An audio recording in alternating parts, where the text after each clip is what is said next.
Na mtazamaji, na gavana wa kaunti ya Kiambu Wamatangi ama Kimani Wamatangi amerejea afisini kwa kishindo siku mbili tu baada ya kukamatwa kwake na tume ya maadili na kukabiliana na ufisadi EACC kwa tuhuma za ufisadi.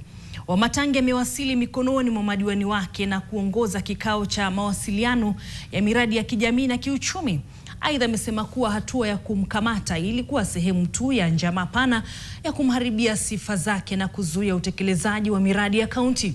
Madiwani wake wamedai kuwa baadhi ya wabunge wa kaunti ya Kiambu wana njama fiche ya kumpinga Wamatangi kisiasa.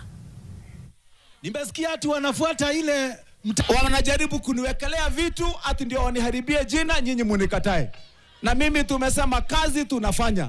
Na nimesema leo tunawaonesha tukiwa hapa Limuru ya kwamba sisi tuko pamoja kama watu wa Kiambu. Ndio nimewaambia kila mtu ambaye ako na Wamatangi siku ya leo mahali huko, inua mkono hivi waone. Sisi wote yule mtu wako na Wamatangi tukisema tunaendelea pamoja.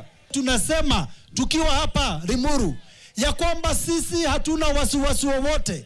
Hata mpange mjaribu kupanga yapi. Watu wa Kiambu tumeamua tutashikamana na gavana miaka hii 5 na tutamuongezea ingine 5. Ukweli ama uongo?